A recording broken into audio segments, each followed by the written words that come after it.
오늘의 본문 말씀은 사도 바울의 권고로 시작합니다. 그런데 그 권고는 다름이 아니라 나를 본받으라는 것입니다. 여러분은 이 말이 어떻게 들리십니까? 자신감의 표명으로 들립니까? 아니면 자만심의 표출로 들립니까? 만약 누군가가 나를 본받으라고 했다면 우리는 10중 8구 지나친 자만심의 표출로 간주할 수밖에 없을 것입니다. 진짜로 본받을 만한 사람은 스스로를 본받으라고 말하지 않을 것이기 때문입니다. 벼는 익을수록 고개를 숙인다고 교양이 있고 또 수양을 쌓은 사람일수록 더욱 겸손해지는 법입니다. 그런데 바울은 겸손의 미덕을 모르는 양 나를 본받으라고 말합니다. 우리는 이 난처한 권고를 어떻게 받아들여야 할까요? 그런데 빌립보서 3장 17절에서 나를 본받으라고 하고 있는 바울은 같은 빌립보서 2장 3절에서 이렇게 권고합니다. 무슨 일을 하든지 경쟁심이나 허영으로 하지 말고 겸손한 마음으로 하고 자기보다 서로 남을 낮게 여기십시오.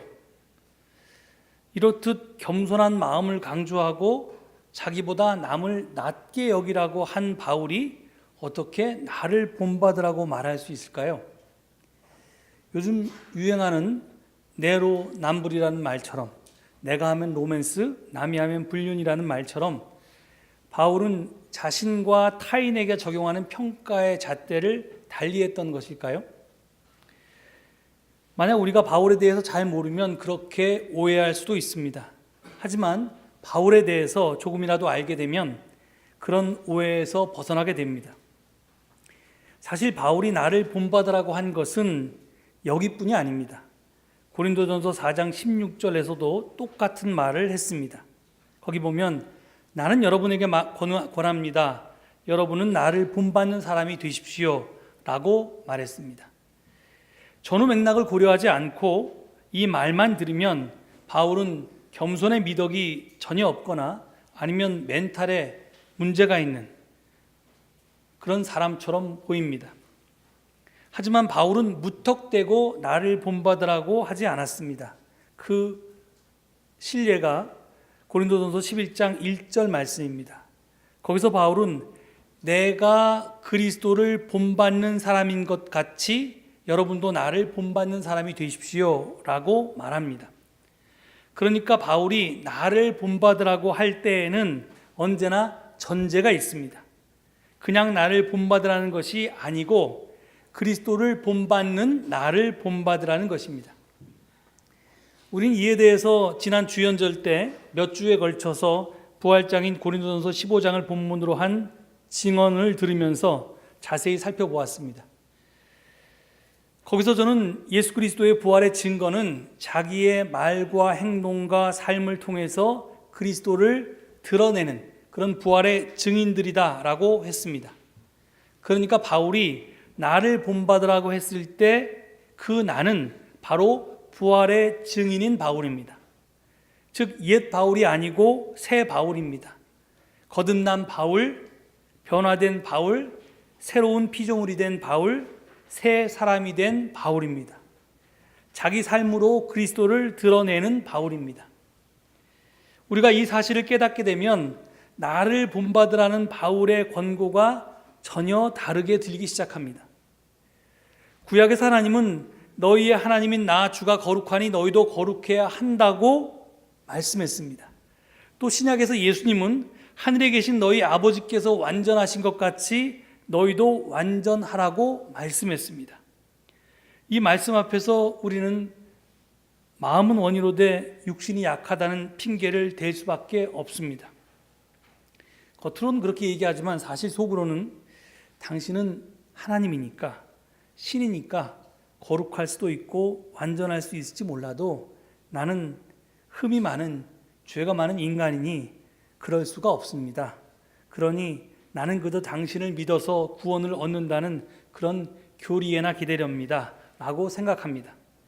하지만 바울은 이런 도피처를 완전히 봉쇄합니다.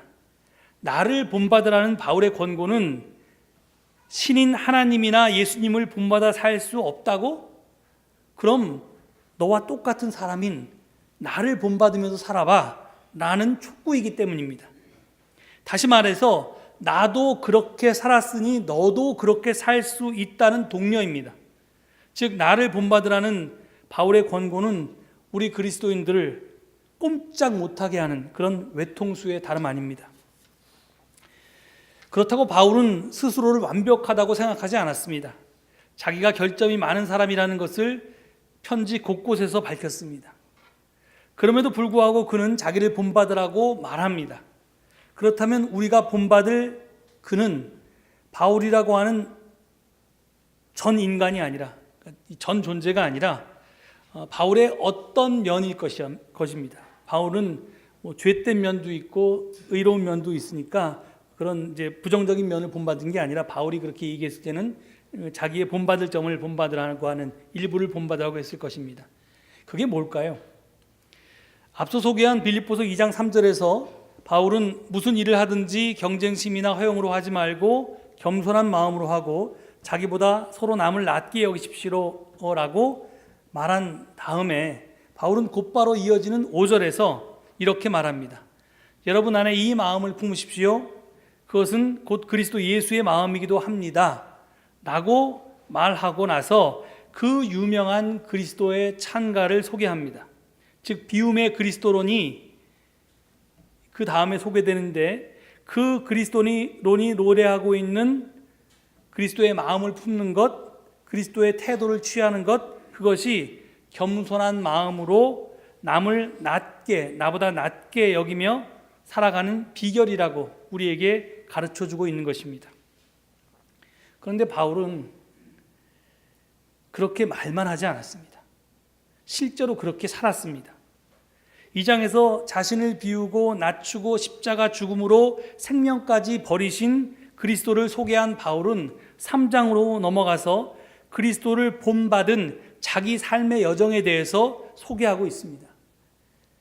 2장 7절에서 11절을 보면 이렇게 바울은 고백합니다. 나는 내게 이루었던 것은 무엇이든지 그리스도 때문에 해로운 것으로 여기게 되었습니다. 그뿐만 아니라 나는 그리스도 때문에 모든 것을 잃었고 그 모든 것을 오물로 여깁니다. 내가 바라는 것은 그리스도를 알고 그분의 부활의 능력을 깨닫고 그분의 고난에 동참하여 그분의 죽으심을 본받는 것입니다. 그래야 나는 어떻게 해서든지 죽은 사람들 가운데서 살아나는 부활에 이르고 싶습니다. 이렇게 얘기합니다. 여러분 잘 아시는 것처럼 바울은 그 시대의 엘리트였습니다.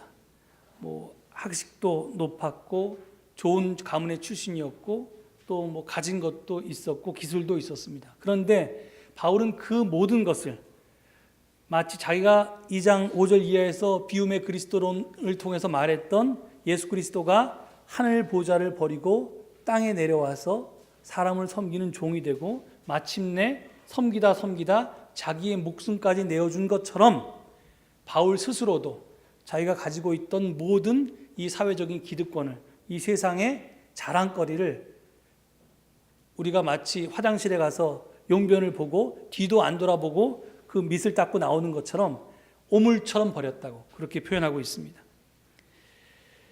이 말이 무슨 말입니까? 바울은 케노시스, 즉 비움의 그리스도를 본받아서 자기를 비우고 낮추고 죽임으로써 본래 자기는 죽고 자기 안에 그리스도가 살아나게 하겠다는 그런 말입니다. 자기의 말과 행동과 삶으로 그리스도를 온전히 드러내는 부활의 증인으로 살겠다는 말입니다. 그런데 이것은 이미 성취한 것이 아니라 아직 성취하지 못한 미완의 목표입니다. 그래서 그는 계속해서 12절 이하에서 이렇게 고백합니다. 나는 이것을 이미 얻은 것도 아니요 이미 목표점에 다다른 것도 아닙니다. 그리스도 예수께서 나를 사로잡으셨으므로 나는 그것을 붙들려고 쫓아가고 있습니다. 형제자매 여러분, 나는 아직 그것을 붙들었다고 생각하지 않습니다. 내가 하는 일은 오직 한 가지입니다. 뒤에 있는 것은 잊어버리고 앞에 있는 것을 향하여 몸을 내밀면서 그리스도 예수 안에서 하나님께서 위로부터 부르신 그 부르심의 상을 받으려고 목표점을 바라보고 달려가고 있습니다. 그렇습니다. 바울은 완성된 존재가 아니었습니다. 완성되어가는 존재였습니다. 영어로 표현하면 being이 아니고 becoming이었습니다. 바울은 바로 이런 자기를 본받으라고 했던 것입니다. 이미 완성되었기 때문에 나를 본받으라고 한 것이 아니고 자기를 완성하기 위해서, 완성되기 위해서 끊임없이 애쓰는 자기의 삶의 태도를 본받으라고 했던 것입니다. 그래서 바울은 16절에서 어쨌든 우리가 어느 단계에 도달했든지 그 단계에 맞추어서 행합시다 라고 말하고 있는 것입니다. 같은 구절을 공동번역은 어쨌든 우리가 이미 이룬 것을 바탕으로 해서 다 같이 앞으로 나아갑시다 하고 번역했습니다. 두 번역 모두 가만히 있지 말자는 것입니다. 그 단계에 맞추어서 행동을 하든지 아니면 이미 이룬 것을 바탕으로 앞으로 나아가라고 합니다. being하지 말고 머물지 말고 becoming 하라는 것입니다. 그리고 곧바로 이어서 오늘의 본문 말씀인 형제 자매 여러분 다 함께 이런 나를 본받으십시오 라고 말하고 있는 것입니다. 즉 머물러 있는 자기가 아니라 끊임없이 완성을 향해서 애쓰고 나아가는 그런 자기의 삶을 당신들도 빌립보 교인들도 본받으라는 것입니다. 사도 바울 그는 길을 걷다가 마침내는 길이 된 사람입니다. 제가 증언을 준비하면서 그의 삶을 묵상하다가 여기 계셔서 좀 소개하기가 좀 그런데 정호성 시인이 쓴 봄길이라는 시가 떠올랐습니다. 이게 요즘은 교과서에 실렸는지 모르겠어요. 제가 예전부터 읽어서 좋아하는 시인데 제가 한번 소개해 드리겠습니다. 길이 끝나는 곳에서도 길이 있다. 길이 끝나는 곳에서도 길이 되는 사람이 있다. 스스로 봄길이 되어 끝없이 걸어가는 사람이 있다. 강물은 흐르다가 멈추고 새들은 날아가 돌아오지 않고 하늘과 땅 사이의 모든 꽃잎은 흩어져도 보라, 사랑이 끝난 곳에서도 사랑으로 남아있는 사람이 있다. 스스로 사랑이 되어 한없이 봄길을 걸어가는 사람이 있다. 그렇습니다. 이 시에서 말하고 있는 것처럼 길은 처음부터 있었던 것이 아닙니다. 끝없이 걸어가는 사람들로 인해서 생겨나는 것입니다. 길이 없는 곳을 처음으로 걸은 사람은 길이 되는 사람입니다. 스스로 봄길이 되는 사람입니다. 하지만 그가 진정한 길이 되는 사람, 봄길을 걸어가는 사람이 되기 위해서는 다른 사람의 뒤따름이 반드시 필요합니다.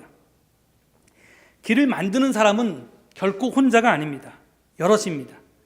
처음에는 길이 아니었던 어떤 땅을 한 사람이 밟으며 걷고 다음 사람이 또 밟으며 걷고 이렇게 계속해서 여러 사람이 걷고 또 걸으니까 결국에는 그 땅이 다져지고 다져져서 길이 생겨나는 것입니다. 이렇듯 길은 수없이 사람들이 왕래함으로써 생긴 무수한 발자국들에 의해서 만들어집니다. 그래서 길은 곧 맥입니다. 발자국들의 이어짐, 사람들의 이어짐이 길을 만들기 때문입니다. 나 혼자만이 아니라 내 뒤에 누군가가 내 발자국을 포개어 걸을 때, 그리고 그것이 끊이지 않고 계속될 때 비로소 길이라는 것이 탄생하고 유지될 수 있는 것입니다. 즉 길이 되는 사람은 혼자일지 몰라도 길을 만드는 사람은 혼자가 아니라 여럿입니다. 그래서 바울은 나를 본받으라고만 말하지 않았고 바로 이어서 우리를 본받아서 사는 사람들을 눈여겨보라고 하는 것입니다. 달리 말하면 길이 된 사람 예수를 따라서 길을 만드는 사람이 된 부활의 증인들을 보고 배워서 이제 너희도 당신도 길을 만드는 사람의 행렬에 동참해보면 어떻겠느냐라는 권고입니다. 지난 주 중에 우리와 직간접적으로 연관된 두 건의 장례식이 있었습니다. 한 건은 월요일에 치른 우리 교회 최고령자 이태상 권사님의 장례였고, 다른 한 건은 화요일에 치른 우리 시대의 큰 어른 문동환 목사님의 장례였습니다. 언제나 그렇듯이 장례는 돌아가신 분의 삶을 추모하면서 동시에 살아있는 우리의 삶을 성찰하게 만듭니다. 문동환 목사님은 워낙 큰 인물이시고 또 많은 업적을 남기셨기에 보통 사람인 우리가 감히 본받기 어렵다고 느낄 수 있습니다.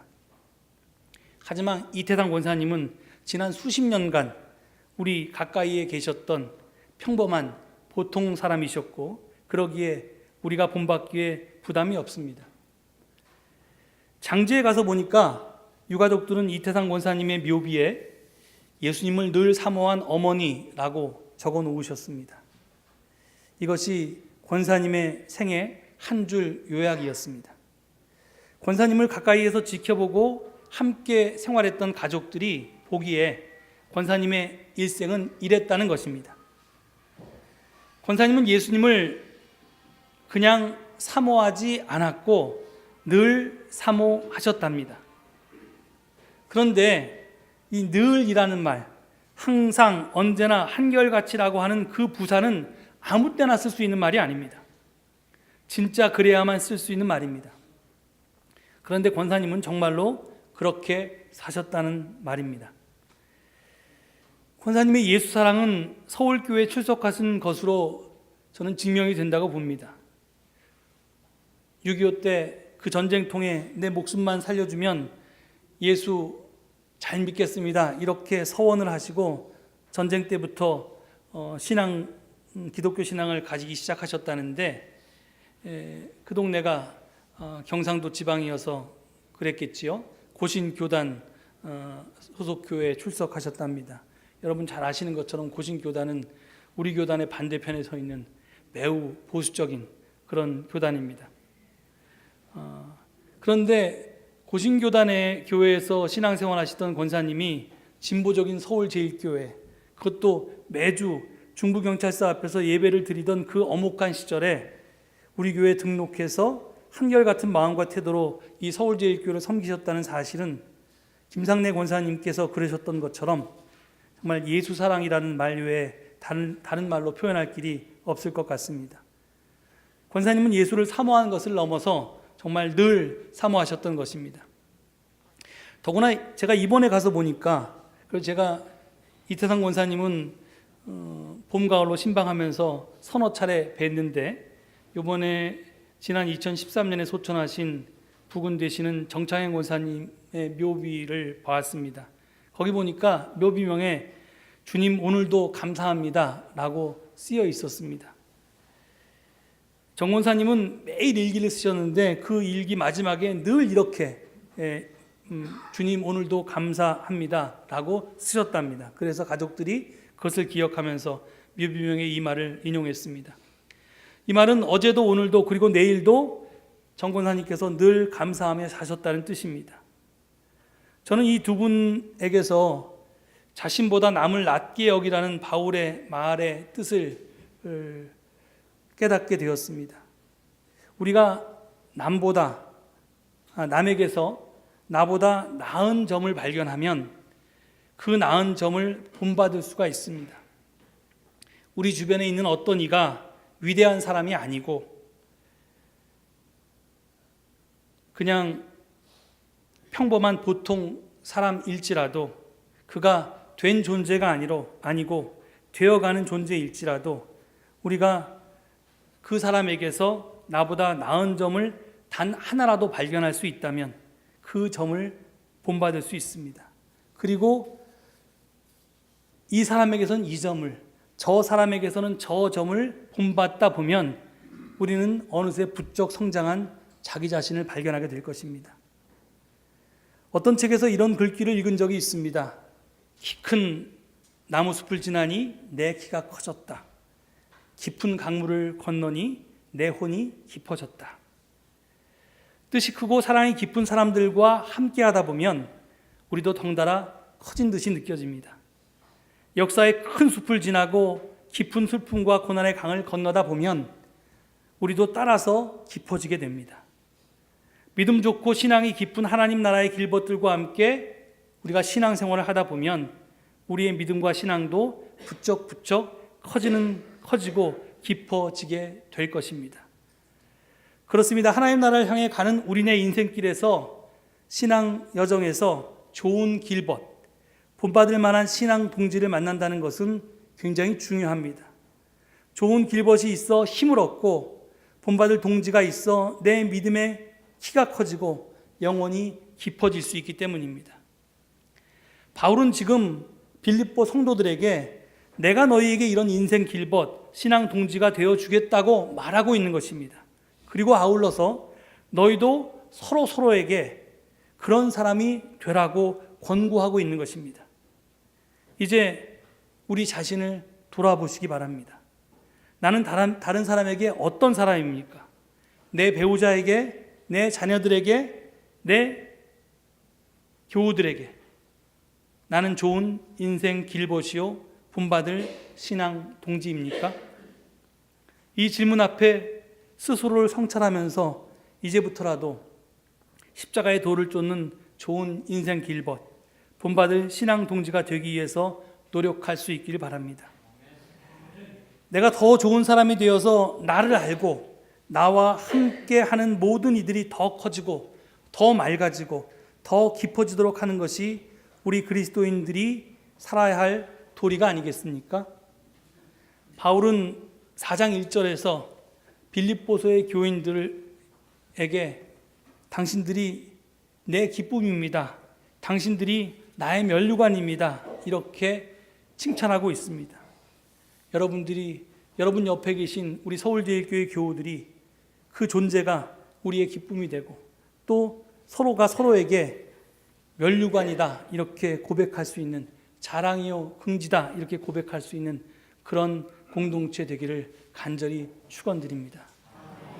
이 말씀 기억하시면서 잠시 묵상기도 드리시겠습니다.